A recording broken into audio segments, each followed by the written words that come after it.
Hello friend, welcome to our YouTube channel film talkies. तो आज मैं आप लोगों के साथ डिस्कस करूंगा वेनम 2 के ट्रेलर के बारे में।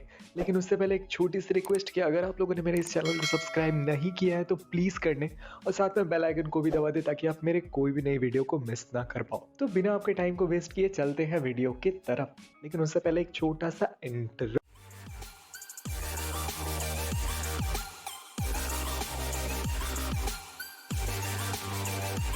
तो ट्रेलर की शुरुआत में हमें दिखाई जाती है कैलिफोर्निया का वही अपार्टमेंट जहां पर हमारा हीरो एडी ब्रॉक रहता है अपनी मुंह बोली गर्लफ्रेंड वेनम के साथ। और फिर हमें दिखाया जाता है दीवार में कुछ पोस्टर जिससे साफ साफ पता चल रहा है कि एडी ने वेनम को लेकर के कुछ रूल्स बना रखे हैं, जैसे कि इंसानों को नहीं खाना। और इसके अगले सीन में हमें दिखाई पड़ता है वेनम का बहुत ही गजब पर्सनैलिटी ग्रोथ। वो अब खाना बनाने भी सीख गया है और साथ साथ म्यूज़िक को भी इंजॉय कर रहा है। वो साउंड फुल कर रहा है और म्यूज़िक सुनना बहुत पसंद कर रहा है। और थोड़े ही देर में वो चीज़ें बहुत मैसी कर देता है और एडी को देख के ऐसा पता चलता है कि वो इस रिश्ते से शायद खुश नहीं है ना। और इसके अगले सीन में हमें दिखाई पड़ती है मिसेस चैन जो एडी को हाई कहती है और साथ साथ वेनम को भी हाई करती है। लेकिन वेनम जवाब तो देता है, लेकिन वेनम का जवाब एडी ट्रांसलेट करके अपने भाषा में मिसेस चैन को समझाता है कि उसने हाई बोला। इस सीन से हमें ये पता चलता है कि वेनम को सिर्फ लोग देख सकते हैं, सुन नहीं सकते हैं। और इसके अगले सीन में हमें दिखाया जाता है वही प्रिजन है जो वेनम 1 के पोस्ट क्रेडिट सीन में हमें दिखाया गया था, जहां पर एडी इंट्रोगेट करने जाता है क्लेटस कैसिडी को। और फिर हमें दिखाया पड़ता है क्लेटस कैसिडी जिसने दीवार पे बहुत सारी अजीब सी तस्वीरें बना रखी हैं, लेकिन उसमें जो सबसे नोटिसेबल था लिखा हुआ स्वीट डेथ। तो मे बी वो वेनम को जान रहा है, इसके पहले पार्ट में उसने टीवी पर देखा होगा उसे। और यहाँ पर क्लेटस हमें प्रिजन में दिख रहा है, लेकिन कंफर्म नहीं है वो कौन से प्रिजन में, क्योंकि इसमें 2 प्रिजन हमें दिखाए गए। एक तो वहां जहां एडी उसे इंट्रोगेट करने जाता है और दूसरा Ravencroft institute of criminally insane man institute के बारे में मुझे पता नहीं था, उसकी बात मैं आगे चलकर करूंगा आपसे। इसके अगले सीन में हमें दिखाया जाता है कि कुछ डॉक्टर्स हैं जो कि स्ट्रेचर्स को लेकर के एक रूम में जा रहे हैं। क्या है वो हम आगे पता करेंगे। उसके बाद हमें दिखाया जाता है एडी ब्रॉक जो कि अपने लैपटॉप पे कुछ रिसर्च कर रहा है।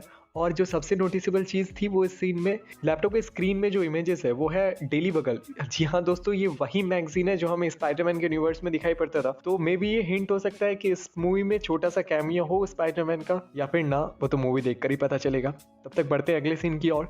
उसके बाद हमें दिखाया जाता है Ravencroft institute of criminally insane man. ये वही जगह है जहां मार्वल्स के कॉमिक्स में some of the greatest villains को रखा जाता था। और फिर जो हमें कैरेक्टर दिखती है उसका नाम है श्रिक। ये एक विलन ही है, पर इसका फिल्म में क्या रोल है वो तो मूवी देखने के बाद ही पता चलेगा। जहां तक मुझे पता था मैंने आपसे बता दिया। इसके बाद हमें दिखाया जाता है एक डिटेक्टिव जो कि एक न्यूज़पेपर लेकर के बैठा हुआ है। और यहाँ पर फिर से हमें उसी न्यूज़पेपर को दिखाया जाता है डेली बगल, जो हमें स्पाइडरमैन के यूनिवर्स में भी दिख। तो ये अगला और एक हिंट था स्पाइडरमैन से रिलेटेड इस मूवी में। और इसके अगले सीन में क्लैटस अपने हाथों से एक स्पाइडर को मसल रहा है और यहाँ पे क्लियरली हमें हिंट दे दिया जा रहा है कि इस मूवी में मे बी फैन थ्योरीज तो यही कह रही है कि स्पाइडरमैन का कैमियो हो सकता है। अब देखते हैं कि वो टॉम हॉलैंड वाला स्पाइडरमैन है या कोई और फिर हमें प्रॉपरली दिखाया जाता है क्लेटस कैसिडी को सामने से। ये थोड़ा अलग नहीं दिख रहा है, मतलब लास्ट टाइम जो मूवी में दिखा था उसके बाल कर्ली थे, तो हो सकता है मे बी उसे बार बार मिल गया हो। एनीवेज, वही स्ट्रेचर जिसके बारे में मैंने पहले आपसे बताया था। और यहाँ पे क्लेटस को लेटा करके उसे बांध के उसे पॉइजन से में भी इंजेक्ट किया जा रहा है। और शायद ही वो लोग हैं जो कि क्लेटस को मरना हुआ देखना चाहते हैं या फिर उसके मरने का इंतजार कर रहे हैं, या फिर ये डॉक्टर्स हैं। और फिर हमें छोटा सा स्निपेट देखने को मिलता है कार्नेज के ट्रांसफॉर्मेशन का, जिससे साफ पता चलता है कि क्लेटस को मारा नहीं जा सका है। और फिर हमें दिखाई पड़ता है जलता हुआ इमारत, और ये और कोई नहीं बल्कि वही जगह है रेवेनड्रॉप, जो कि इस गेट से हमें साफ साफ पता चल रहा है। और इसके अगले सीन में 2 लोग निकलते हुए हमें दिखाई देते हैं। जैसा कि मैं अज्यूम कर रहा हूँ कि ये इसमें से एक तो क्लेटस है और दूसरी श्रिक। तो मे बी श्रिक को क्लेटस बचाने गया हो और ये उसके बाद का सीन है। और फिर इस सीन में हमें श्रिक के पोटेंशियल को दिखाया गया है कि वो कितनी ताकतवर है। और फिर हमें दिखाया जाता है कि किस तरीके से कार्नेज तबाही मचा रहा है। वो गाड़ियों को तोड़ रहा है, वो हेलीकॉप्टर्स को तोड़ रहा है और पूरी तरीके से वो उस जगह को डिस्ट्रॉय कर रहा है। और फिर लास्ट में फाइनली हमें दिखाया जाता है कार्नेज। और इस सीन को देख करके तो मुझे गाना याद आ गया था, सिटी मार अल्लू अर्जुन वाला, सलमान खान वाला नहीं। और लास्टली हमें दिखाया जाता है फिर से मिसेस चैन को, जो कि एडी से कह रही होती है कि सॉरी वो चॉकलेट नहीं ले पाई है। इतने में एडी उसे जवाब देता है कि हमारी डील हुई थी, पर वेनम कहता है कि मैं तुम्हें खा जाऊंगा। और इस सीन से हमें फिर से ये बात पता चलता है कि वेनम को कोई सुन नहीं सकता है, खासकर मिसेस चैन, जैसा कि सीन में पता चल रहा है, और वो सिर्फ लोग उसे देख सकते हैं।